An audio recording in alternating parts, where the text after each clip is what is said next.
Hello, good morning, good afternoon, good evening, wherever you may be in the world. Is it Um, just me who hums the last few yeah, when it gets to the last yes. bit, and I hum, and then I'm like, "Oh, no, I've got to be quiet for this bit." No, you're good. You're totally good. Yeah. It's too I've long. 2 minutes is I've too never long. hummed it. I know. You Yeah, should just we could well, change it to 1 minute. do you know what I did? When I started doing this show and put it on live, I did some Googling. And the recommendation from most of the people who did things like this was give everybody a couple of minutes, like literally 2 minutes. So that's what I did. And it feels too long because we're stuck in this 2 minute cycle. But I guess True. most people will get an email from YouTube or what have you and then open it up. So it's probably about the right length, but it just feels a little I bit long. mean, Yes, it I gave me do. it gave me the time to check my weather so I Well, can report. precisely. I have a little. Okay, so this is going off piste, but never mind. Whenever I click go, I make sure that video starts, and then I have this little set of things that I do. I get out the Like chair run and I go and downstairs and get a water. no, like the water's already The here. ba- That the would be too banana. long. But if the banana. Well, I've already eaten the banana. No, I go around and close the windows because Mm, there's quite a lot of noise typically, and so I go around and just yeah, make sure all the windows are shut. And I behind love it. that thing, that logo there is a door, and if I've got the windows open, that door can rattle quite a lot and make a lot of noise. That This is makes so sense. interesting. I'm so sorry. Oh dear. I love it. I love There we it. go. It is This Week in WordPress. It's episode number 332. There was supposed to be four of us, me plus three others. But we seem to have been missing a guest. But if the other guest shows up in a few moments, we'll let them in. But I am thankfully joined by two fabulous people today. Down there is the co-host of today's show, and it's Michelle Frechette. Hello, Michelle. How are you doing? Hello. I'm a little jet lagged and a little Oh, tired because I've yeah. just spent um, 4 days in 3 hour time difference at PressConf down in Yeah, Arizona. we'll get into that. I Mhm. mean, from everything that I saw, it seemed like everybody had rapturously nice things to say about it. But Yeah, let's park that just for a second, and then of you can get course. into the full thing.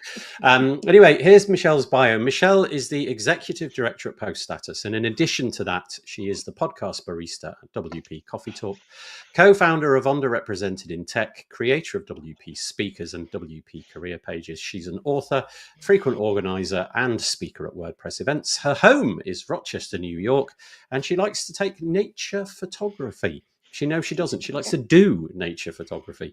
And the one URL, if you want to just catch up on the whole thing, is meetmichelle.online. Thank you for joining us today, Yes, even though you are my jet lagged. pleasure. I appreciate that.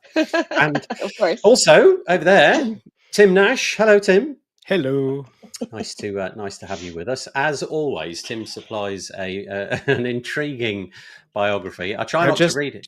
Oh, just to be clear, I was told I do not sell myself enough, so I've yes. done you an advert. Okay, that's perfect. I read it. It's You lovely. don't sell yourself enough. So here we go. This is Tim's bio, which includes a small ad, and you'll find out about the thing that he's mentioning in a moment. Have you or your family been affected by poor security? Do you lie in bed wondering, is my site secure? Then you probably have been in one of Tim's talks and know the answer is no, they are not. 9 out of 10 people say hiring Tim, however, relieves such symptoms as he is a WordPress security consultant. Hire Tim today for better security. What's the URL, Tim? Quickly, just insert it there. timnash.co.uk. Nice, easy. Listening to Tim may induce paranoia, panic, and cause the development of a slight twitch. Hiring Tim does not guarantee security or better sleep. 9 out of 10 people was based on a sample of 2 people. 2 people. Excellent. I didn't read that bit until the end. That was lovely.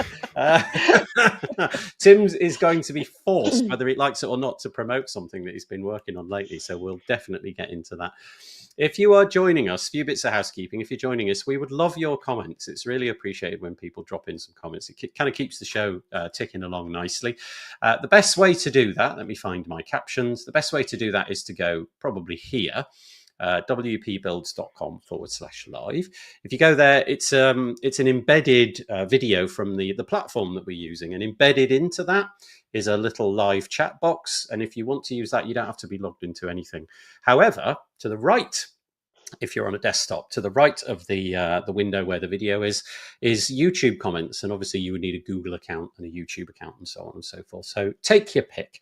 But wpbuilds.com/live is the place to go. Send your colleagues and friends there. We'd really appreciate it. And we've got a few comments coming in. Thank you very much indeed. We've got Aaron. Oh, hello, Aaron. Nice to catch up again. How's things going? It says hi all. And also Cameron Jones joining us from the other side of the planet. Good evening. Can't say I'm enjoying the very British weather here in Victor Harbour, Australia. You mean really sunny and warm? Yeah, really sunny. What about it, Tim? It's 21 degrees here at the moment, Cameron. I don't know what it is where you are, but presumably. To be fair, it's not here. It's about 16 and grey. I have beautiful sunshine and 21 degrees. Very, very happy.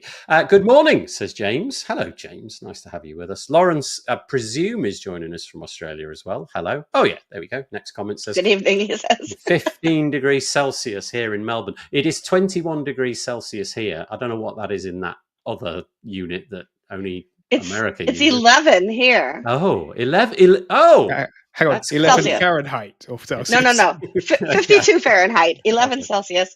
And then the news app says that it's partly cloudy, but I don't know how it determines if it's partly cloudy or partly sunny, because it's kind of doing both. So yeah, that's the glass half empty, isn't it? Definitely, the glass is half empty there. Marcus Bennett is joining us as well. I think he was joining you at PressConf, which we'll find out about in just a moment. There, yes. So, hello, Marcus. Nice to have you with us. And Aaron saying, trying to work and not get eaten by my puppy. I've got to say, you're watching the right show if you want to get on with your work. This is the. I remember somebody once said my podcast was the best cure for insomnia. It's a bit like that. And Cameron says freedom units. What? He's talking about Fahrenheit, I'm guessing. Yeah. Oh, okay. Thank you anyway for making the comments. If you want to do that, just drop us a comment. We really appreciate it. And we try to get as many of them on the show as we possibly can. It's a WordPress podcast, and so the intention is to cover mainly WordPress, but we do stray off into other subjects as well. And this is our website. It's wpbuilds.com. If you want to keep in touch with what we do, so we do this episode. We record it live on a Monday, and that's what you are watching now live. If you're joining us, you obviously know it's Monday, I would hope. But we also just sort of repurpose it. We package it up as a podcast episode, which drops on a Tuesday. So if you sign up using that subscribe form that you can see here, you'll get notified when that comes out. So Tuesday morning UK time, but also when we drop a podcast episode as well. And if you go to the sort of archive section here, WP Builds Podcast, you'll be able to see a list of the podcasts that we've had. And the most recent one, which we might get time to talk about at the end, is all about Elementor. But if you go back, you can see the likes of Tim Nash there. Look at that. So episode number 419 is what we dropped. So we'll drop you a couple of emails a week. And another bit of self-promotion is to say that the Page Builder Summit, which is a summit that I've been running with Anshin LaRue, and now I'm joined by Dan Maybe as well. It's taking place in the very near future, 12th to the 16th of May. It's totally free if you want to consume the content for the first 48 hours. That's how we sort of make it work. It is, like I said, free for those 48 hours, and then after that we have an upsell. But it's pagebuildersummit.com. If you fancy sponsoring that event, we've got a few slots open. We've actually done quite well with the sponsorship this time around, but there are still a few slots open. And if you add sponsors to that, so pagebuildersummit.com/sponsors, you can find out about that. But yeah, it's looking like it's going to be a really, really nice event. The speakers you can see are sort of all lined up at the bottom of that page. And although we haven't got, I don't think, every single one of them on the page just yet, the majority of them are there. And you can see it's kind of a broad selection of the great and the good from the WordPress community. And very, very heartfelt thanks for anybody who's given up their time for making content for the summit. So there you go, pagebuildersummit.com. I think that's all the self-promotional bits that I've got. However, something quirky happened to me. I was out on a walk the other day. I'm going to throw this one out there. Let's see if anybody responds. And I saw this. I have no idea why this made me laugh as much, but I saw this sign and took a picture of it. Have you ever had one of those moments in life? Like, honestly, these moments in life, I can count all of them on one hand. You know, those moments where you absolutely cannot stop laughing. Indescribable laughter that you want to stop because it's so painful. This sign induced it. And it's probably the fourth time in my life when that's happened. And I have no idea why. But if you're listening to this and you can't see it, it's a sort of beaten up old sign. It was on like a farm fence, and it just says "of the chickens." And there's a grayed out picture of some chickens. And I posted this on Twitter and Blue Sky and things like that. And I was really surprised that people started replying with what the missing word might have been. Now I think that probably said "beware of the chickens." Why would you want to beware of the chickens in the first place? I've just thought of an alternative. Yeah, go on. Free of the chickens. Free of the chickens. Well, Yeah, it's not there anymore. The chickens have gone. Yeah, that's right. They've gone. Doesn't it look like they're ablaze, though? It should be bonfire of the chickens. Exactly. So this was the intention. I'm going to see if anybody drops in a one-word comment. Put it in all caps so that we can see what it was. But in Twitter, people wrote... The first one that came through was Planet, which I thought was great. Planet of the chickens. And then I think David Walmsley wrote Revenge of the chickens. What did you just say, Tim? Free of the chickens. Free of the chickens. So if you've got anything you want to add to that, that's just a bit of fun, which we'll continue during the show. Put it in all caps. And something funny. Of the chickens. It's got absolutely nothing to do with WordPress, but there we go. Okay. Barbecue. Oh, I feel a bit sad for the poor chickens now. Okay, I might be hungry. I don't know. Barbecue of the chickens. I like it. Okay, it's not in all caps, but I'll go with that one as well. Podcast of the chickens. Podcast of the chickens. I like if you add WP in front of it, doesn't WP podcast of the chickens. Okay, Reese Wynn. I knew this would be funny. Attack of the mutant of. Well, I suppose you got to take the of the out. Attack of the mutant chickens. I mean, just attack of the chickens. Attack of the chickens, exactly. True. Attack of the chickens. KFs. What's KFs? Is that an acronym for something? I think KFC. KFC. Yeah. I see. Okay, KFC. KFC of the chickens. And because it's been very popular, and it's the perfect segue. Thank you so much, Cameron. Press con of the chickens. That's perfect. Okay, keep them coming. If you've got any and you want to add them in, that's absolutely great. I would love that. Something of the chickens. Right, let's move into WordPress gear. Cammy says good morning, but good morning of the chickens also good morning works. Of the chicken. No, I don't think she meant that. Okay, so over to Michelle on this one. Really, we've been mentioning this for absolutely ages. Raquel, a very long time ago, started organizing what turned out to be PressConf. It felt like it was the sort of child, if you like, of Pressnomics, which is an event that I never went to. I really wasn't in the WordPress space when that had its glory days, I think. And but you went, Michelle, and I think you've just got us. You're just going to sum up what you thought of it. So tell us about. So I mean, first of all, what happens at PressConf stays at PressConf. So I really can't talk about Okay. Well, no, I will say it. I mean, you can look at the speakers and the topics, but on the schedule. But I will say that because it's not filmed, recorded, whatever the word we're using. Every time I say film or tape, I just age myself severely, I know what you mean. right? Yeah. But because it's not recorded, and we don't record it as attendees, and we're not taking pictures of slides to put out, it really does create a freer space for the speakers to be raw and vulnerable in how they present their topics. And I will say that some of the speakers hit your heart so much about what they were talking about that it was, if only for 2 or 3 of the talks, I would have spent the money to be there and in the room for those. But all of them were amazing, and the networking opportunities and the extra day at the end to hang out and go-kart or golf or just hang around the pool or whatever you wanted to do, and go to lunch with people, go to dinner with people. I'm never up early enough to go to breakfast with anybody, but that's another story. Some people were jogging in the morning, and I'm like, my scooter's not charged yet. Sorry.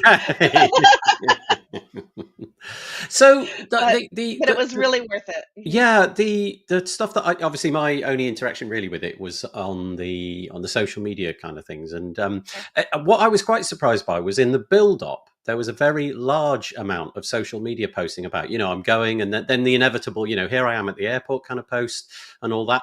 And then I was expecting to be this cavalcade of social media posts at the event. And actually the opposite happened. It went dead quiet.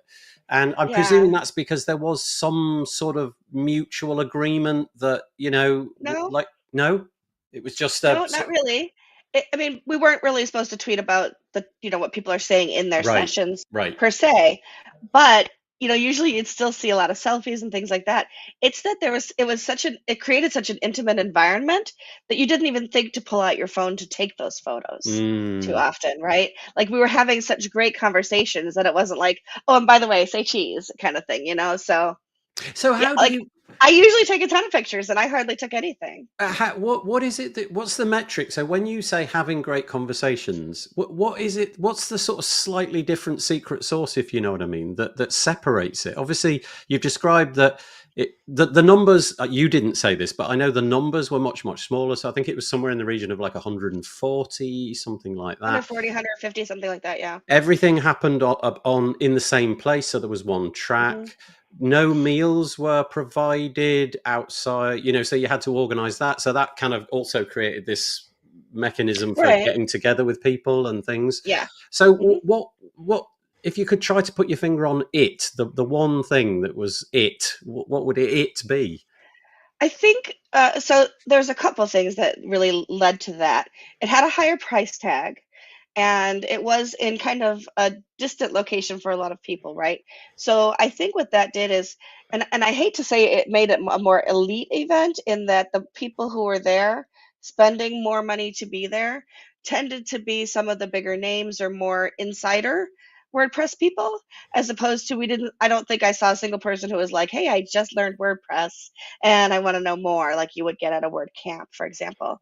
And because you had to be intentional about who you're going to lunch with, it wasn't like, well, I got my tray, where am I going to sit, right? So you were choosing small groups. It kind of happens naturally, of course, but to get together with and be like, hey, a bunch of us are going to this place for dinner. Who wants to come? I think the most people I ate with at any one time was 8 or 9, and that was out with Cammie in one evening, and she's in the comments here. Mm-hmm. And I don't know how to explain it really, but like very first night, because I got in really late, but the first full day, I had dinner with Marcus and Bud, and we laughed and had so much fun together that I think I was going to cause Marcus to spit out his tea at one point because of some jokes that we were telling.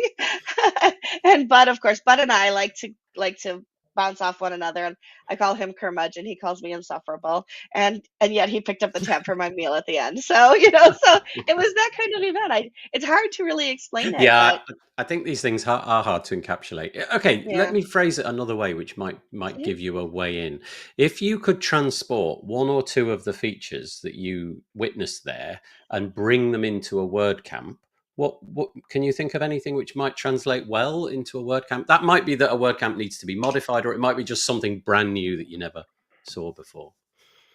Oh gosh, I think not every WordCamp records itself, right? So like that's already a thing with a lot of WordCamps, but creating an environment that allowed attendees as well as speakers to be vulnerable with one another and share their real struggles and their real selves, I think was what really came through in this for me. Anyway, I had never been to Pressnomics, so I had nothing to compare it to. But it was one of those events where you really do leave. Like I don't take notes very often, and I left with pages of notes that I took while I was there. And a lot of those notes are ideas of things I want to do to create some side incomes while I'm looking for my next big gig, right? Right. And so and I made some really good connections with people about how I can do those things and who I can partner with for some of those. So it just, Okay, so recommendation for the future: will you be attending again? If Raquel puts this event on, is it on your list of things to check out? Absolutely, 100%. Interesting. Yeah. Okay. Tim, any insights, any thoughts on that? I obviously you get the FOMO, the fear of missing out, and obviously had that massively over the weekend. I would say that it was in a really difficult place to get to if you're not in the US. and especially coming from Europe, it felt like, and I did price it up and went, no, it's just not feasible for a lot of people. Yeah, it just is too expensive. That said, I think it has all the nice things. The smaller, intimate conferences are what I really enjoy. I don't like the big mega conferences. I don't find them rewarding, and I don't think you get the same knowledge that you can get from a smaller one. And I'm becoming much more of a fan of a one-track event, because I sit down and I watch things, and I watch things that I might not have wanted to, that I would have naturally veered away from watching. And that's the way we learn. It's very easy in a conference to go and sit in the hallway rather than watch the talks. And everybody says how valuable the hallway track is, and it is, but there's also great value in those talks. So having an event like that. There were a couple I sat out to have conversations, really deep conversations with people. I know nothing about blockchain, and like sitting through an hour of blockchain would have been incredibly painful for me. So instead, I chose to have a deep conversation with somebody outside of the room, for that one. But I mean, the other thing that was really good for me, and I did put this on Twitter, was that Pressable was giving away a giant Lego set that is the Pac-Man Lego builder, and I won. So that's coming to my home very soon. So yay for Legos. So did you take that on the plane? Yeah. No, they said they would ship it to me because it wouldn't fit in my suitcase. Okay. Trying to carry that on a scooter onto a plane would have been very challenging. And also, just what the heck? What? Why? Yeah. So one of the things that I saw, I think it was Katie Keith who was there. I don't know if she's returned home or not, but she tweeted about it, and she said one of the nice things that she thought was that the low numbers meant that there was more sort of chance for serendipity to take hold. You would bump into the same person 3 or 4 times, just because it's a small cohort of 140 odd people, so you end up with more conversations with the same person. You get to know them better. Yeah, there was a snack shack that is there's 2 snack shacks at this hotel, and there are separate little tiny buildings in the courtyard, and one snack shack was our snack shack, and you could go in there anytime during the conference and get an ice cream, get coffee, get a soda, get corn dogs. Like there was all these things all day, every day, where if like you were just a little snackish or you wanted to like have coffee with somebody, you could do that. And I was like, that's actually pretty brilliant. Like, everybody connects over food, right? Yeah, like that's one of the things we connect over. So. It's one of those things that the all-inclusive kind of holiday package always sort of seems to drag people in with, the little snack things. So a couple of ideas in the comments. So Lawrence, well, I'm not necessarily suggesting it, but just an option might be PressConf Europe and Asia. You never know. I assume Raquel is sleeping right now. Yeah, I'm sure the idea has occurred to Raquel. Lauren, send her an email. Yeah, and then Dave joining us. He says +1 for Europe. And Cami, who you obviously spent quite a bit of time with, says I'll definitely go again. And my favourite part was the weather in. How do you pronounce that? Is it Tempe? Tempe. In Tempe, I don't feel like I just went on a trip to a conference. I feel like I went on a vacation with my friends. It's truncated it in the comments on the screen, but it is in the desert. So Phoenix and Tempe, it's the same airport. It was like 12 minutes to the Phoenix airport, are in a desert. So like, I did not appreciate how dry it was. My lips are so swollen and sore from being dry, and I was like drinking. It did not matter. So you do have to hydrate incredibly well while you're there. He says, last one, Cami got something of value from every talk that was attended. Absolutely. Okay, so it sounds like a total thumbs up from everybody so far. So bravo to Raquel for putting that on, and it sounds like it was a fabulous event. Let's hope. And to be fair, there was a whole group of organizers that did a ton of work. So okay, yeah. Apologies to them. I don't know who they are, but thank you for Raquel for putting it on at the beginning, anyway. At least, right? Okay, let's move on. Michelle wanted to mention this piece as well, and this is a new thing which actually I've not come across before. So, Theme Switcher Pro. Why have you raised this one into the show this week? So this is the newest release from Web Dev Studios. I was talking to Brad Williams, and Nathan, you and Dan are going to be on Post Status Live this Wednesday to talk about Page Builder Summit. Mhm. Next week, Brad will be on to give more information about Theme Switcher Pro. But what's really cool about this, because he demoed it for me, which was phenomenal, is you could have a different theme on pages and posts than you do on the overall site. Like you can switch granularly within your website. So let's say you want to create a landing page that's a different theme altogether that lends itself really well to what you want to do, or you want your blog to have a different look than your main theme. You can do that without causing any issues in your site. Oh, that's interesting. So it's almost, yeah. So basically you can theme different things separately. I mean, that's always been part of the deal when you sign up for WordPress is you get a theme, and, if you really want to change things, you're going to be fiddling with template files, or I guess in the era of FSE, it's a little bit easier than that. Right. And you think about it, like a lot of times people will put they'll put LearnDash or Lifter on their website and they create a subdomain for it because they want it to have a different theme. Right. This way you wouldn't have to do that because you could theme it for your LMS, so you could theme it for, whatever accessory you want to put on your website. Maybe it's a store or something like that. You can do that very, very easily. And you can start to switch over your site page by page if you do want to switch your theme without ruining the whole site and having to redo it. Oddly, that strikes me as one of the most beneficial uses of it. I imagine for most people, the idea of having two themes is probably more than they want. But if you are in the process of just wanting to, I don't know, you don't want to have a staging site. You want to just, over many, many weeks, you want to just slowly morph one site into another. That's so interesting. Okay, so I'll just read the blurb on it. It says, we're thrilled to unveil Theme Switcher Pro, a powerful new WordPress plugin that empowers you to run multiple themes on your WordPress site simultaneously, all based on customizable conditions. So that means to me it's a classic theme. However, it says whether you're transitioning to the block editor or managing diverse content types, Theme Switcher Pro offers you the flexibility you need. I guess that this offer is still valid because it's on the top of the webpage. There seems to be some sort of discount, 20% off for the first 100 customers using that code there.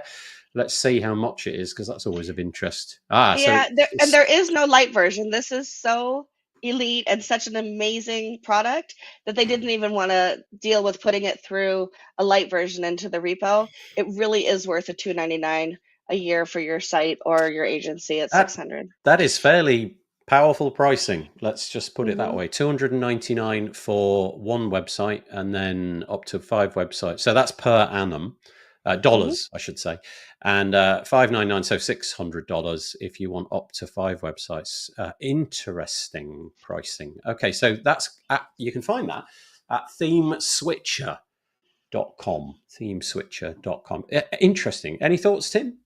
Well, I mean, we were chatting, and I was like, yeah, the sort of thing I could definitely use. I've got my main website is bodged is the best way to describe it, and it's taken years to get it to migrate to a new theme because it's too bodged in places, and that's like, this is a process that I want to do every time. I'll be honest, I was up to the point going, after this I might go and buy that. I'll be honest, when I saw the price I went, for a personal site maybe not, but I can certainly see where in a professional agency you might want to use it. Or let's say you just want to switch over one site, then you really only need it for 1 year. You won't need it to have a subscription for it. That's not how projects work. yeah, 1 year to switch over a site. You're having a laugh. But I think that's kind of curious, because if you did adopt that, you could literally change your website from one theme to another. So let's say you've got old theme and you've got this target theme where you want it to get, and you've got many different layouts and templates and what have you. Just being able to do it in your hobby spare time, and just, okay, this week I've tackled one of the pages or one of the templates, and then I'll just do another in a month or so. That I can see. That's in fact, in many ways, that feels to me like an untapped market. I wonder if it speaks to that on the in the content of that website. I didn't spot it that way, but that feels to me almost like a really interesting pivot to offer it to those very people. Okay, so themeswitcher.com. Can I interrupt you really quickly to say that I I did get a text back from our fourth guest today, and he uses speak to text because the very first part says, partners, especially in flight crew, I'd like to say thank you to everyone for joining us today. Looking forward to being back here in the friendly skies. Enjoy the rest of your day and have a great weekend. Safe travel. Bye bye now. So we know where that person is. That's great. Okay, that's brilliant. So And then he did say if we wanted to send him a link, he could do it from the plane on his phone. But no, I think we'll forego that. So it's Bud Kraus was supposed to be joining us. What's kind of weird though is that I've had a morning full of Bud because he's going to be on the Tavern podcast in a few days' time, and I've spent the whole morning listening to the interview and editing it. So it's like I've had much, I've had Max Bud during the course of this morning. Oh, I'm sorry that it didn't work out.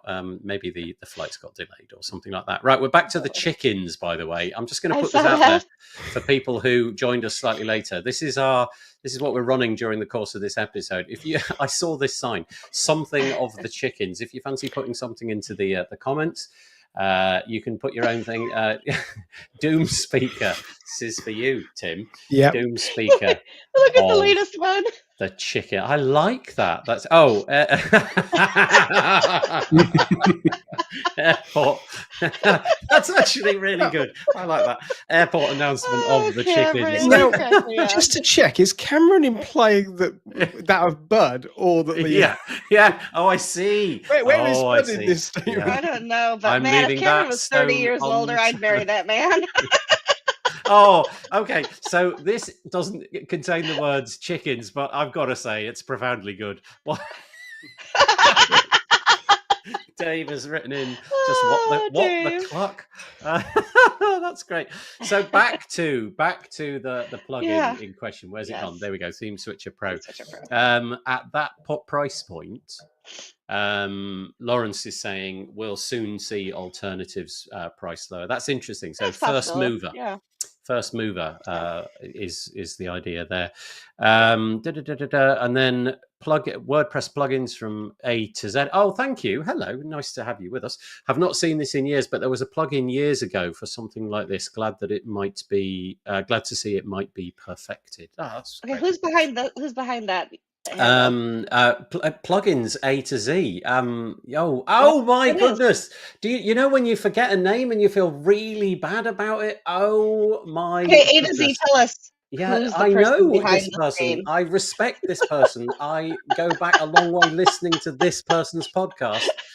Now I've completely blanked on their name. I am so sorry about that. I feel terrible. Well, maybe they'll fill in the blank for us. I'm just going to say what the clock has happened to my brain there. I do apologize. He's going to put his name in there, and I'm just going to slap. Actually, I can't slap my forehead. I've got this sort of. But let's move on. So the next one, this was brought into the show today by Michelle as well, is Joost de Volk, not the person. And this is called The Unintended Consequences of Making SEO for Everybody. What did you make of this? What was the reason you brought this to our attention? I just love when somebody can look back on a project and say, this is what went really well. This is where we wish we'd done something a little bit different. And I think we can all learn from those kinds of things. And he's not saying by any stretch of the imagination that Yoast the plugin, like, well, you should just give up on it. For sure, not like that at all, right? But the idea that you create a tool that people then use over rely on the tool is what I got from it. So I'm only writing to make it turn green, in the traffic light type situation. And that makes sense, right? Like if you write first and then you keep changing your keywords so that it turns green, you did not write it well, right? So you should have your keyword first, write around what you're talking about, as opposed to what did I write? Okay, we keep changing the keyword until it matches what I wrote, kind of thing. So you should be planning for content, not planning for the tool. Yeah, is what I got out of it. Yeah, it was kind of interesting. By the way, John, overall. Hang on, just to check. Is that John of the Chickens? Oh, that's so good. No, it's John or Jonathan overall, as I kind of know him as Jonathan. And it says, where did John go? And yeah, so I took from this article that in some ways there were bits and pieces that they built into the tool which, if they had their time again, they wouldn't add in, because there came to be this reliance on, well, the tool tells us, like, one of the things that he says is the green, the traffic light system that they put in, that in hindsight became a crutch for many people. If it wasn't green, it wasn't right. And, this sort of anecdotal thing that he said one day, like, Google likes 300 words articles, that got misinterpreted as Google said, write 300 words at least, whereas that wasn't the case. And I think it's a call for just authoritative, genuine, human, innovative content, as opposed to don't just follow the check marks, don't just do the thing that the plugin says. I have a confession. I will often hit publish without a green light. Michelle, how Tim's coming after me. I know. I was going to say there's an even better solution. There's a filter to turn it off, which I have done. I've worked in a company that I worked at for previously. We had an employee who would write blog posts to meet the traffic lights, and they were rubbish. And they got obsessed about it, and they were slowing down. And so I just one day I just turned the filter off so the traffic lights weren't there. Yeah. And they went, "Where'd they go?" And it's like, I don't know, just vanished. Yeah, they've just discontinued that feature. Absolutely gone. Write better, and they might come back. The content went up much. They started writing with their voice again, because they lost the way that they wrote. The whole point for bringing them on was that they were the character, they were that voice, and this was obviously before generative AI, but that's what they effectively became so robotic. They might as well have just written the content via AI. I guess if you have a voice, or you're a good writer, then you probably never really relied on that stuff all that much, although you may have relied on it as a cue for when is it optimized. But if you imagine that you're writing just for the optimization algorithm, it's not going to be probably the thing that most people wish to read. But the flip side of that is, if you are an unconfident writer, and the blank page is some kind of version of hell for you, then I guess it does give you something to aim towards. Have you got the right keywords in there? Yeah. But maybe Yoast is speaking of a day where, well, certainly at the moment, it does seem like the algorithms are changing. People are relying on, Chat GPT and that kind of thing as a mechanism for search. And I don't suppose for a minute that Chat GPT will care too much about getting a green traffic light. It is a good check for yourself, right? Like, I will sometimes forget to put at the bottom, like, if you have questions, contact us on our contact page, which is an internal link. And I'll be like, oh yeah, seeing that there are no internal links reminds me that I wanted to put that at the bottom. Or perhaps I forgot to write the excerpt. And it'll tell you things like that, right? So I use it more for that than like, did it turn green? But it's a good, and did I get all my alt text in where it needed to be and things like that? So okay, so this was Yoast, obviously of the company Yoast, as was now with Progress Planner, and maybe some of this serves their goal as well in a way. So the piece was called "The Unintended Consequences of Making SEO for Everyone," and you can find it on Yoast, JOOST.blog. Yeah. Technically my boss for the only job I do have right now. The post status, that's true. Yeah. So that's good. By the way, now we've got traffic light of the chickens. I cannot drink coffee in the show. I will be it's gonna go everywhere. Were the chickens behind the fence? No, there wasn't a chicken in sight. There was no chickens. So that's why I said maybe that's why it was blank. Steve, that's what makes it so funny. Is that there's no chickens. I don't know absence of the chickens. Absence of the chickens. Okay, so there we go. That was Yoast, and we have something else. If no, rapture. They've been raptured. But would you not see feathers everywhere though, Steve? I'm just There were saying. no feathers. It was a blank field with just grass in it. Oh goodness. Right. Oh, see, there's a joke around egg of the chicken and the egg. And I'm just trying to come up with it. No. Oh, this show's going downhill. There's going to be too many titles for me this time around, but it's going to be Oh my something. I'll goodness. just I probably think call it should just be blank of the chickens. Blank of the chickens. I like it. Okay. All right, let's move on. So And the last thing I just had is that the next tab, I'm sorry, was mine as well, is that okay. WordCamp Canada's call for speakers is open. Thank you. And last year was the inaugural WordCamp Canada. So and I was a speaker last year and on a panel, which it was a phenomenal event. It was smaller than they wanted it to be. They really were hoping more people would attend. And so I'm hoping that because last year was such a success and it was such an amazing event, that we'll get more people there and get your talk applications in. It happens to be the weekend of my birthday, so I want to celebrate my birthday in Canada with some of my closest WordPress friends. So please think about attending and think about speaking.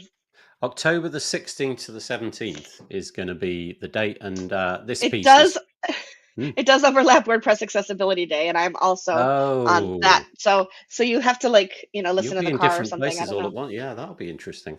Nice. Okay, so Maybe there it they is. could have it up in have a track which is just it's on the screen in one of the rooms. That's a great idea. I'll put that out there for him with your idea. That is a really put your name on it good though, Tim. idea. Yeah, why wouldn't you do that? That's curious. Okay, that's interesting. Okay, anyway, call for speakers, WordCamp Canada, or it's actually called WordCamp A. WCEH 2025, happening, like I said, middle of October, 16th to the 17th, 2025. And the call for speakers is open until the 15th of June, so you've got plenty of time to think about that. What's this say? Copy friends, naming the one with all the chickens. I don't. So the Friends television program always was the one with, and they would fill in the blank, right? Okay, the one with of the chickens. I get it. Okay, thank you, Dave. I appreciate that. That makes sense to me now. I never was a big Friends watcher. Everybody else seemed to find it astonishingly funny. I found it like watching paint dry. But anyway, there we go. I've just aged myself. Right, so we're on to Tim's stuff. Tim comes on this show very frequently, and Tim does a lot of stuff. But Tim, as he admitted at the beginning of the show, is not that familiar with self-promotion. He's very good at giving a lot of himself, but doesn't ask for much in return. However, we're going to make him promote his... let's see how uncomfortable this gets. We're going to make him promote. Yeah, we're going to make him promote. You will do it. Yeah, you will do it, and you'll enjoy it, damn it. He has got a new offering. The website is going to be dead easy to remember. It's WP Security 101, so the numbers 101.com. WP Security 101.com. And the headline is Take Your WordPress Security Skills to the Next Level with Tim Nash. Okay, Tim, engage difficult part of your brain to engage, but engage it anyway. Give us the marketing speak. Tell us why you've done this, who's it aimed at, and all of that good stuff. So before I do that, to give you an idea of how terrible I am, yeah, I've owned this domain name for nearly 10 years. Okay, that's I am proud of you. Can I just say, something with it eventually? Just to be clear, I don't think there were too many problems in WordPress security until about the 28th of April, I reckon, 2025. Then it got really serious. There were just, and I can see the future being really bleak. So, okay, with that said, go on. So, yes, so I've owned this domain name for a while. I've been thinking about this for a very long time. I originally, when I was sort of first... when I finished, many years ago, I was running a dev agency. And as that was coming to the close, I was thinking, what do I want to do? And actually at the time then, I was sort of thinking, I really wish there was a really good WordPress security course. Because what tends to be is either these very superficial courses, which ultimately are install plugin, have a nice day, everything will be fine, sort of level, or there are a few super, super deep, really complicated courses designed for penetration testers and people in the security space. What there wasn't was an in-depth sort of fundamentals course on WordPress security for WordPress professionals themselves. And so I was like, well, I'm going to do this, but I need to do it justice. And so I ended up going along, and it took about 6 years or so from going, well, I think I've got the idea basics down now for making this into a course. And I've ran parts of this before as workshops, and I've worked with agencies to train their staff. So I've taken all of that knowledge, I've distilled it down into a professional development course. So this is meant as a professional development course for WordPress professionals. It's not a course necessarily for developers or for system administrators. You don't need to know how to run servers and how to write code, but it is for somebody who works with WordPress every day, and it's probably best suited for people who have WordPress, who work with WordPress on behalf of clients. The course is going to be made up of 9 modules. It's a learn at your own pace, but there are modules, there are labs, there are quizzes at the end. There is an examination at the end to see if you've got all of it right. Serious. And certification, which will be valid for a specific period of time. So it's something that I hope over time will become a standard that will be you'll be able to say, I did this course, here is my certificate. And there'll be a way of your employer verifying that. So I'm hoping that means that it comes with a little bit of, gives a little bit of professionalism to a space that currently actually lacks that, unless you go down a security pen testing qualification route. And yeah, it's not for sale today. Today I launched the website. A lot of it's been done. I'm not willing to put anything on sale, even at a massive discounted price, until I've completely filmed all of the content. But if you register your interest, you can get on the mailing list. I'm going to be sharing some of the modules ahead of time with the mailing list exclusively, so you'll be able to see some of the content. And once I finished recording, and I have like another block of recording to do, I need to go get a haircut and beard trim. Once that recording block's done, I'm going to put the course on for pre-sale just to the mailing list at a discounted price. And the goal is to give it, open it up to everybody else and launch it fully launched at the end of May. Nice. Is that salesy enough? Yeah, no, firstly, well done. I know that doesn't come naturally to you, but that was brilliant. Secondly, dear listener, Tim comes onto the show, and obviously we all adopt a bit of a persona, don't we? We're all jolly, and we talk and have a nice time. Tim is the real thing. Tim knows his stuff. I'm not really a developer. I can sort of hack my way at PHP, and I'm kind of dangerous. Tim is not me. Tim really, really, really understands what he's talking about. And so this won't be some sort of tin pot course thrown together without thought. I'm saying that. I haven't seen it, but I know you. I trust you. And the version I'm sending to Nathan is going to be install plugin, smile. Yeah, that's right. Can I ask you to scroll all the way to the very bottom? I can. The absolute last thing on here, I was delighted. Where is the cookie banner? The site doesn't use tracking cookies for its analytics. Nice. I love that. Nice. That is very cool. Because you expect, especially from out of the UK, you expect that banner pop up to be like, Yeah.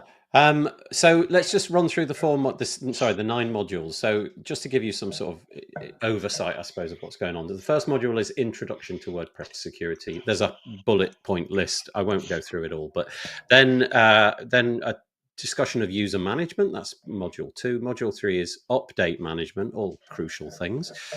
Browser security. That's interesting. That is fascinating. I didn't even think that would be something I would need to worry about, but of course it is.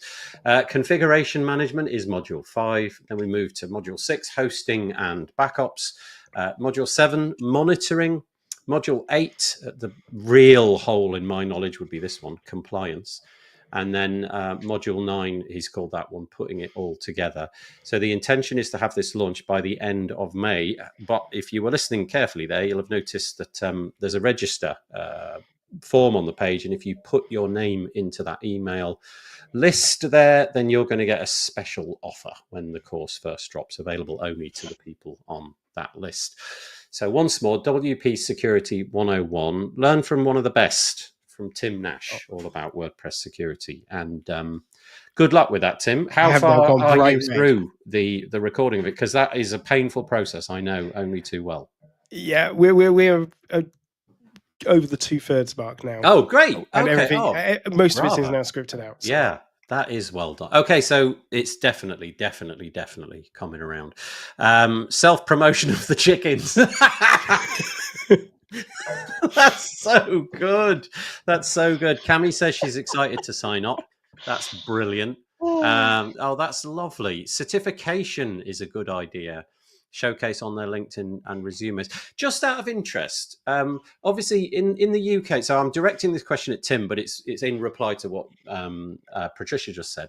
When you are thinking about your certification, what does that mean? Will it just be a sort of authorized by Tim Nash kind of thing, or is there some other thing in the background that you can bring to bear on that? And I'm sorry, that sounds very ignorant. But... No, it's not, and it's something that there are like professional level bodies that will like allow you sub-license you to use their name on your certification.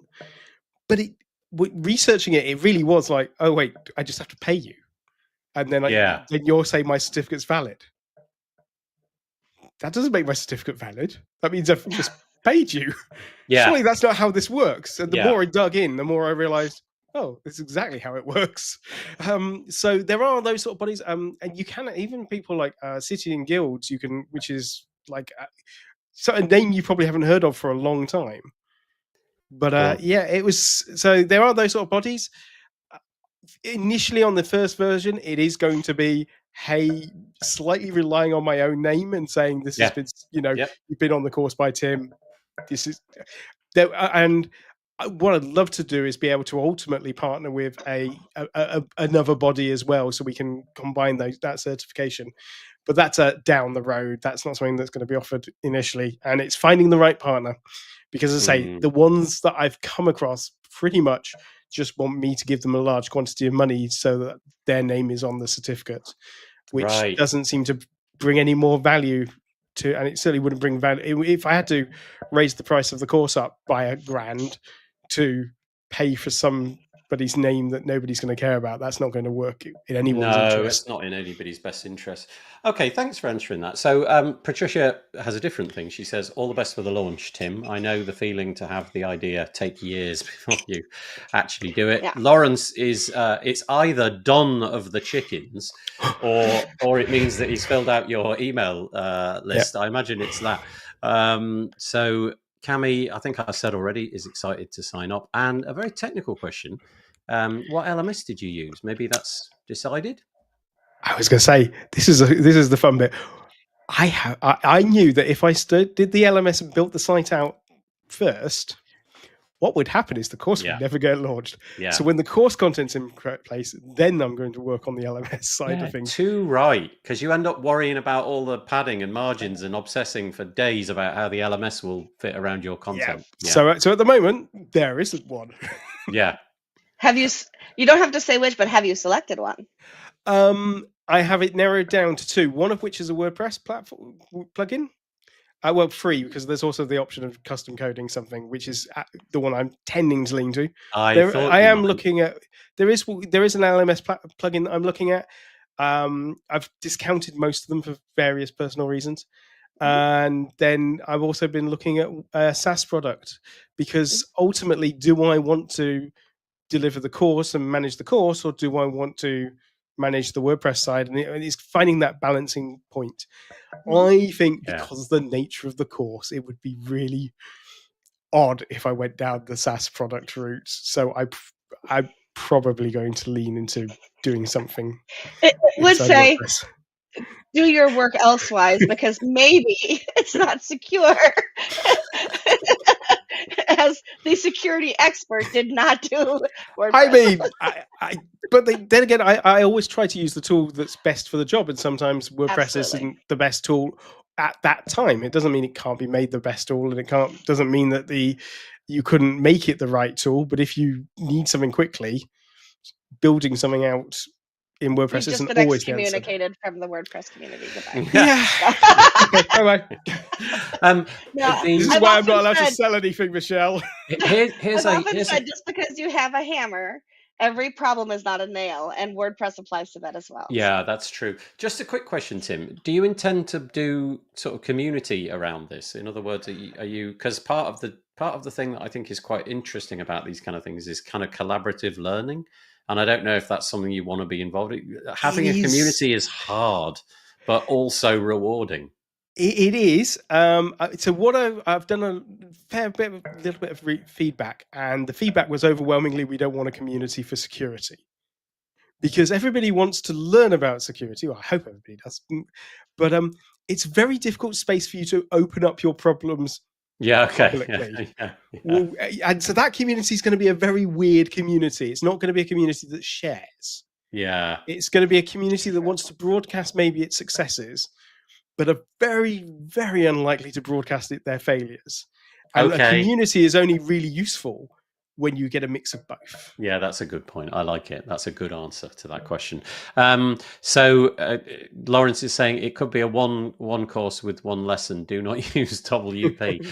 Okay. And I don't know what I did wrong here.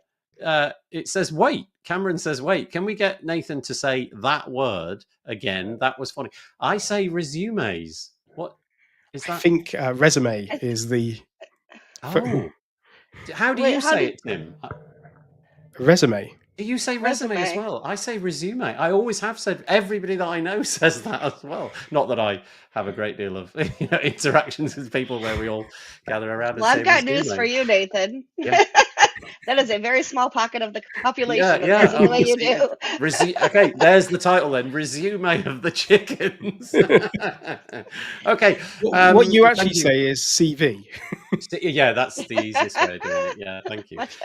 Okay, so there we go. There was Tim's first bit. However, he has more to share with us this week. We're already an hour in and we haven't. Oh, I know. No, but it's nice. It's really nice. This is some awesome, of this isn't stuff, it? it's so lovely. Yeah. I'm really enjoying this. And it's really nice that the content isn't all driven by me, because I have proclivities that are not, what everybody wants. So, okay, I'm looking at a GitHub repo. It's called Better Fox. What is it, Tim? So, as most people who are regulars probably know through the various technical glitches that happen with this platform, and me in particular, I'm a Firefox user.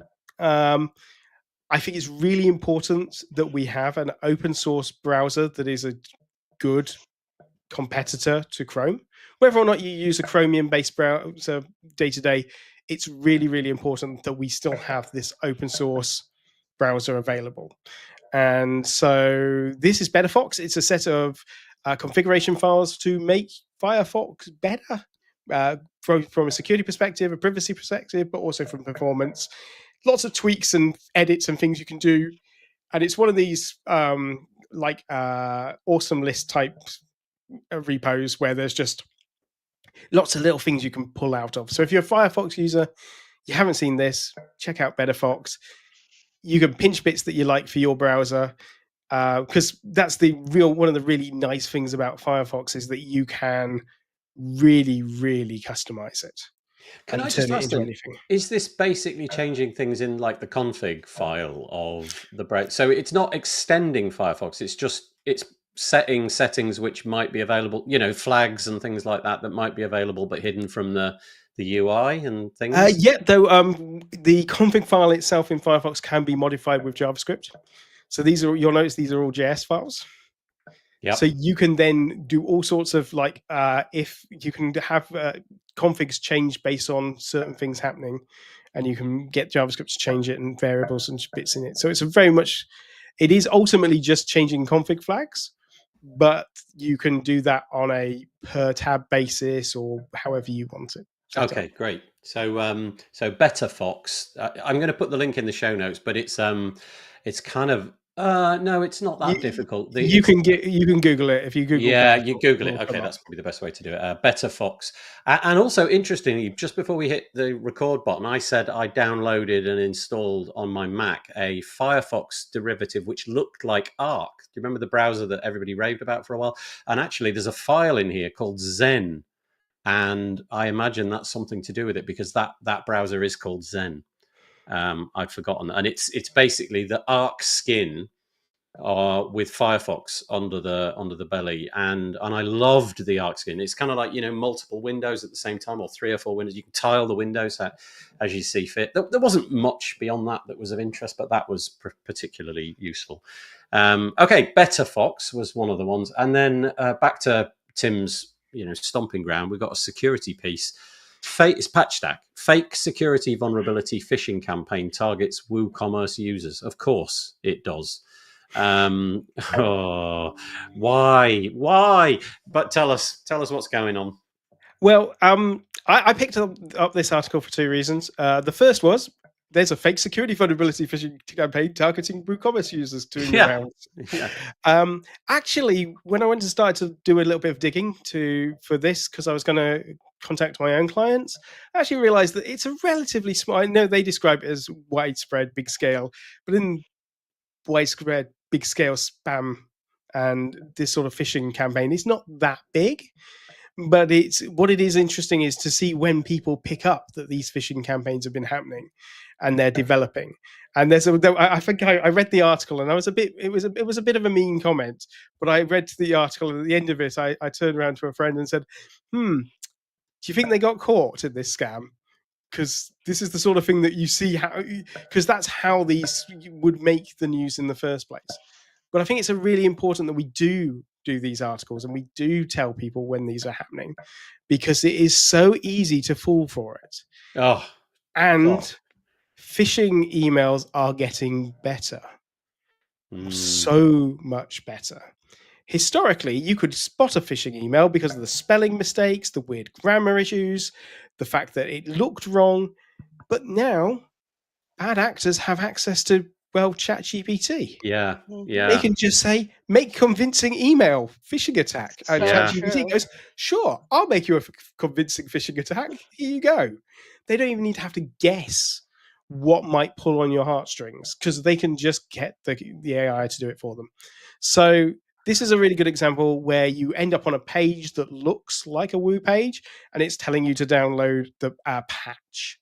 Now, that should ring alarm bells for a lot of people, because that's not how WooCommerce does its updates. You do your updates through the WordPress admin area, or if you're in a dev agency that's using Composer or something like that, you do it that way. You would never have a patch that you'd have to download and install. But plenty of other pieces of software do have a patch that you can download and install. So you recognize the words. It sounds super scary. And obviously, anything with security we take seriously and we deal with straight away. Like making a course, for example. Yeah, we do that. Definitely don't lay on that. But so people will go and install it. And once you've installed the patch, bad things happen. Yeah. And it nicks all your passwords and sets you up to DDoS other people's sites. I'm not so worried about this particular phishing attack. I thought it was really good that PatchStack are highlighting this as a concept. And as always, never ever trust something that comes in an email that says download something. Or even click me as a link, especially if you didn't ask for it. I just think the playbook that these people must be running off is so refined now. There's just so many errors that they've made in the decades that they've been doing it. Now it's, like even to the point that, I don't know, they bought the domain security-woocommerce.com. That all looks legit. If you just glance your eye up to where's this, you see the word woocommerce.com. You might not parse the bit in front of it. But also the landing page where they send you looks really legit. I'm showing it on the screen. I mean, I actually don't know what the Woo landing page for this might look like, but that looks fairly credible. It's even got the new branding. Yeah, exactly. There's no red flags there, is there? There's nothing shouting at you as, look, this just looks poorly executed. And again, ChatGPT could quite easily scrape anything from anywhere and give you it back. But thank you. Thanks for your insight on that. And that's led to Scam of the Chickens. I knew this game would work. I'm so pleased. That's great. Cameron. And just back to the theme switcher plugin, John is back and he says it's based upon a very old plugin. It looks to be from the same developer. Did you say Brad? I think Brad Williams. Yes. The original code is still on GitHub. So thank you for that. That was good to know. Right. Okay. I'm going to just sort of whiz through a few of the bits and pieces that I thought we'd raised. There was a few bits in here, but basically, if you haven't been inspecting your WordPress website over the last couple of weeks, It will have all ticked over, hopefully, automatically onto WordPress 6.8. There's quite a lot that has been unpacked on this show about that, but I wanted to just mention that Birgit and the crew at Gutenberg Times have created an article all about the different bits and pieces that is in there, along with just some other content from around the WordPress space. So I'll put that into the show notes. And where am I going to go next? Self-promotion, I'm sorry. I chatted to Ryan Welcher, who's an automatician, and he spoke to me when I was in Manila at WordCamp Asia, all about what is new in, 6.7 it was at the time, but also 6.8. And he talked a lot about the APIs that are new in WordPress. So I'll just highlight it here. The block bindings API, the template registration API, preview options API, and although it's not an API, the data views as well. So if you want to know about all of the different bits and pieces, Ryan really is a jolly good expert. One thing that Ryan does, he has a YouTube and a Twitch channel, and it's called Ryan. What is it called? Ryan Welcher Codes, I think, all as one word. Ryan Welcher Codes. And if you've got a problem in the block editor, something that you as a developer can't see your way past, he does live coding and he's open to suggestions. So if you've got something that is really causing you to pull your hair out and you can get it to Ryan, he does on a weekly basis, tries to unpick not only problems that he thinks are interesting, but other problems that people send him. So that's kind of could be interesting for people out there to watch as well. We stray away from this we stay away from this topic quite a lot, but I thought it would be worth mentioning. Maybe there's I don't know, maybe there's some sort of sea change going on at the moment. Matt Mullenweg posted a piece on the 22nd of April, and when I read it, I didn't get the context of it. But it was just called WordPress Jubilee. It's on WordPress.org, so it went out to I don't know how many tens of thousands of people. Obviously millions. Okay, thank you. Because think about it, it's installed on every WordPress website. Yeah, good. Yes, thank you. Good point. And so the context of it was lost on me at the time because the piece is just called WordPress Jubilee, and it turns out that Jubilee is a word which Catholics resonate with, but I'm not Catholic and didn't know what that word meant, so I didn't quite get the title. I thought Jubilee to me is like celebration. It's almost like you could substitute the word for party or something like that. And the piece says, as I said, we're dropping all the human blocks, community guides, directory guidelines, and as such will need to be followed going forward. But whether blocks were in place before are now cleared, it may take a few days, but pre-existing blocks are considered bugs to be fixed. And I genuinely, I wasn't sure what that meant. But then a little bit of context came the following day, and I think on Twitter and various other platforms, there'd been a whole bunch of people being blocked from a variety of different things, like, for example, the WordPress Slack and make.wordpress.org. And so it turns out I'm now looking at Matt's personal blog. It's ma.tt, and this piece is called Reflecting. And I didn't realize that Matt is Catholic. The Pope, obviously, if you are a Catholic, this will have been terribly important, but the Pope passed away very recently, and seemingly it caused Matt to have a reflective moment. And he said that he's going to start unblocking I think everything. So if you're one of the people that did get caught up in the block, and there's a bunch of people in the UK who got caught up in that, the block should disappear. And so then going back to this comment on WordPress.org, this bit here where it says pre-existing blocks are considered bugs to be fixed. What I'm reading in that is if you're still blocked, that's an error. And your account should come back online. So I don't know if I'm parsing that correctly, but it feels like anybody that had been blocked for reasons concerning WP Engine and the litigation around that, those blocks will be undone. I think anybody who was blocked in ways prior to that, or for, I'm using air quotes, legitimate reasons prior to that, they would presumably still be blocked. I would hope so, because I have been instrumental in getting two bad people with fake accounts blocked for submitting pornography to the photo project. So I would assume those blocks would remain in place, for example. Okay. There is nothing to say that that's the case. No. the What do you mean? Sorry. implication. So the implication is that it's related, but there's either two. The back end system is obviously less than transparent for WordPress, and how things get blocked. So it's less than transparent. It just happens. I've had conversations that would say that the people who have submitted pornography, for example, will not be unblocked. Good. But Okay. there isn't any indication as to whether reasons are lodged and explained in the blocking process.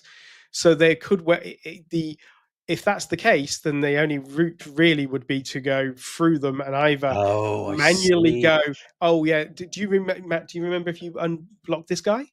Do you remember this one? Or that you have to take the opposite approach, which is unblock everybody and then reapply the blocks to the It ones is you've a been. manual process in unblocking people, is my understanding.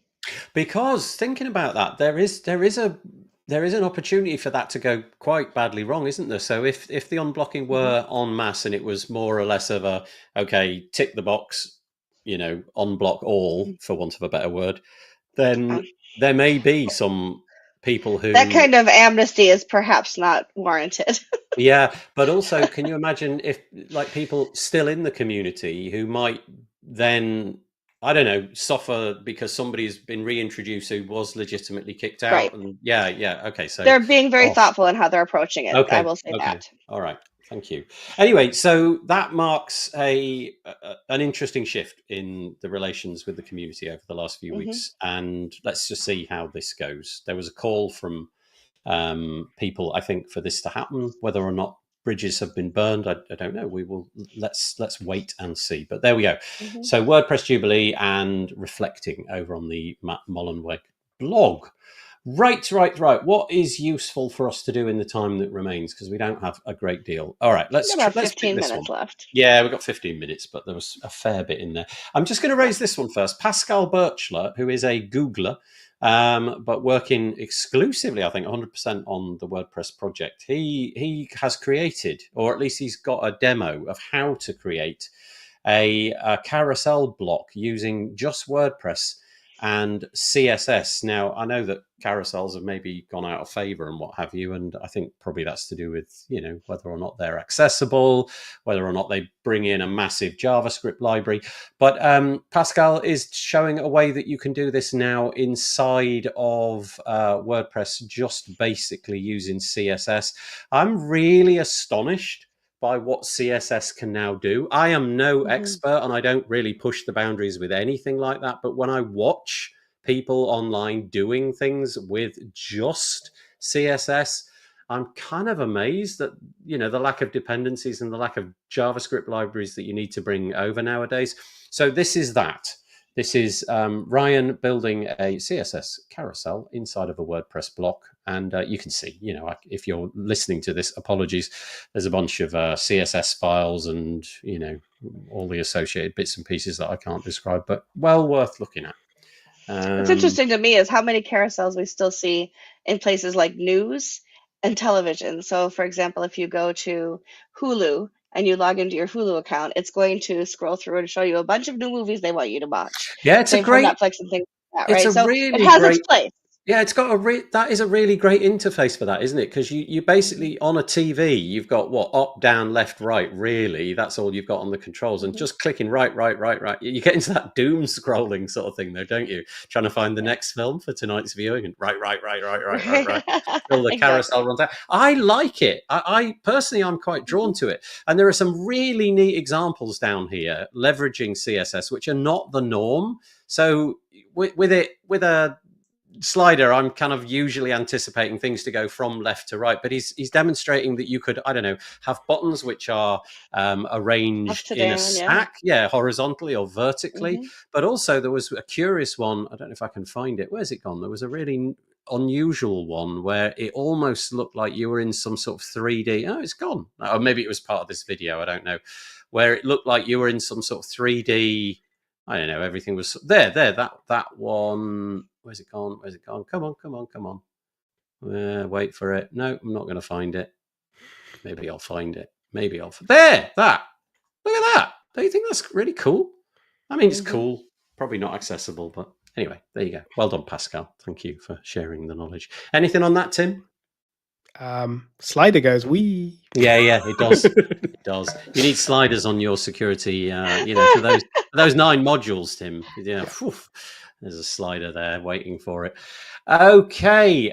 Speaking of courses, there's this came across came on my radar. I actually don't remember who did this. It was one of those moments when I was scrolling on Twitter and I saw it and then opened up a tab and then went on and did something else. So my sincere apologies for the person who's obviously put their heart and soul into this, but I haven't remembered their name. I'm sorry about that. But it's the fullstackdigital.io WordPress block creator series, and they have an entirely free course on how to, well, exactly as it says, how to create WordPress blocks.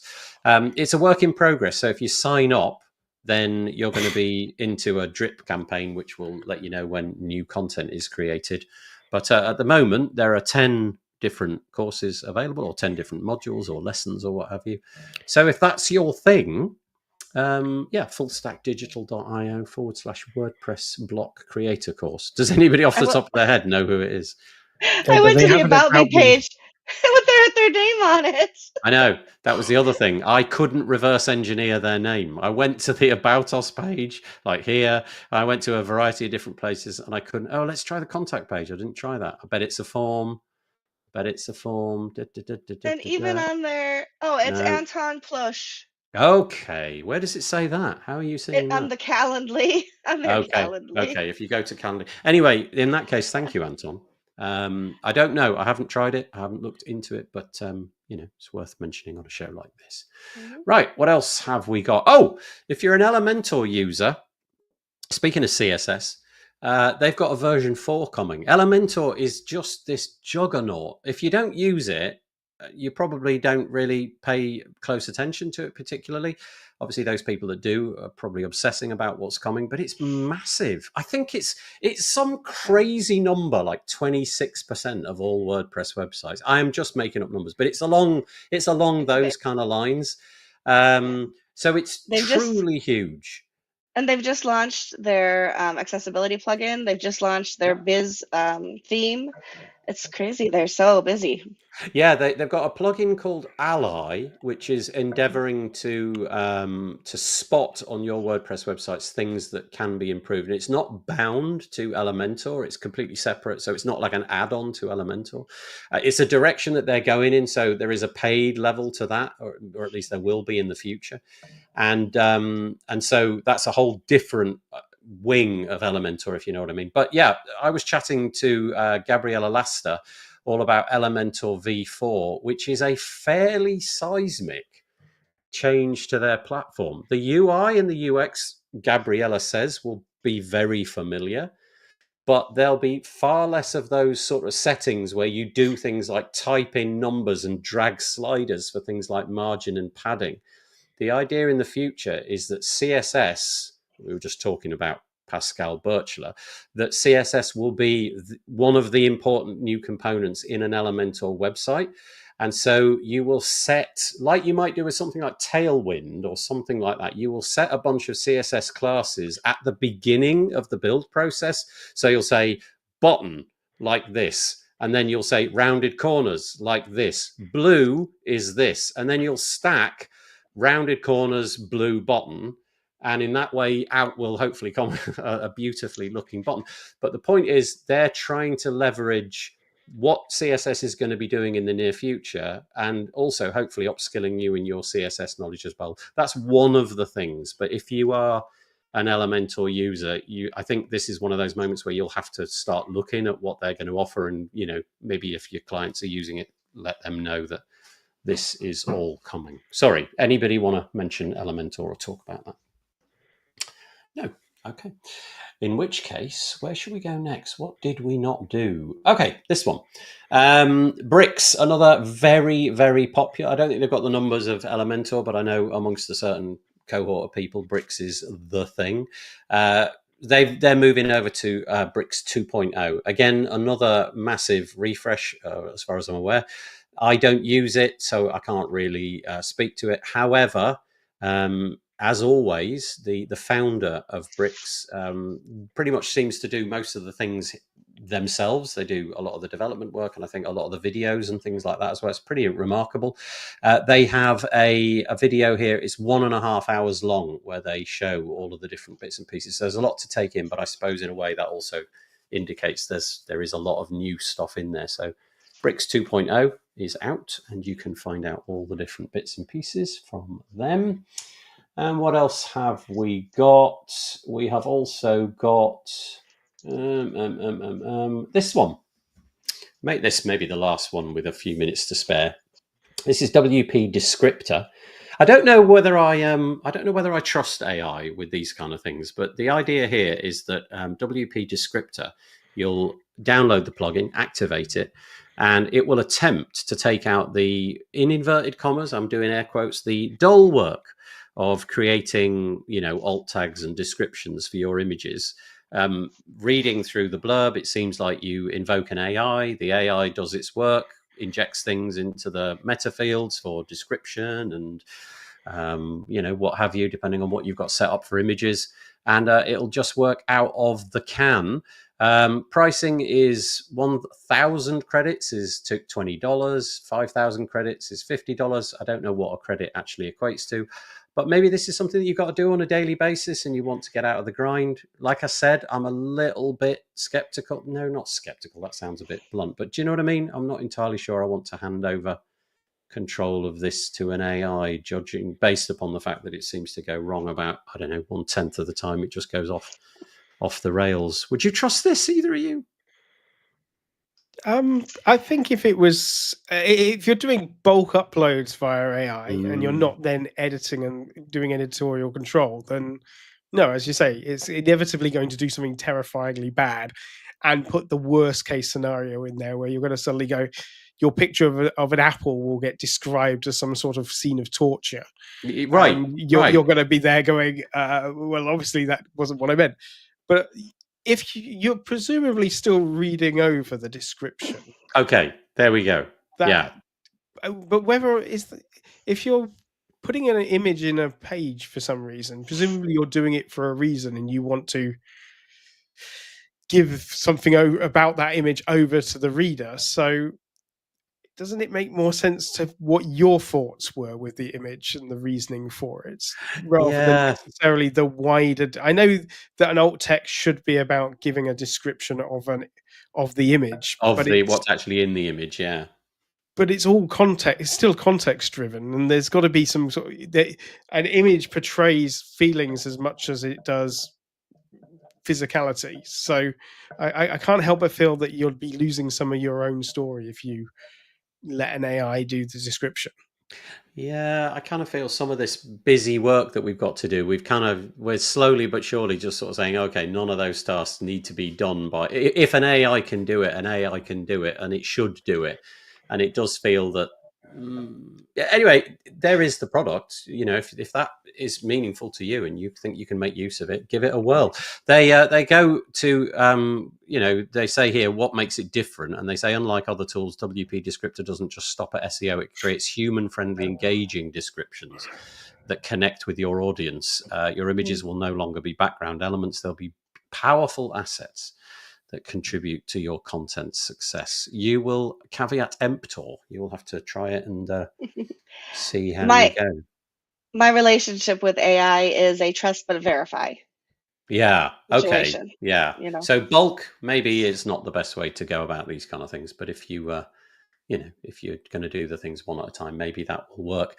Let's just put a few different comments. Just before then, in the comments, John has actually used it.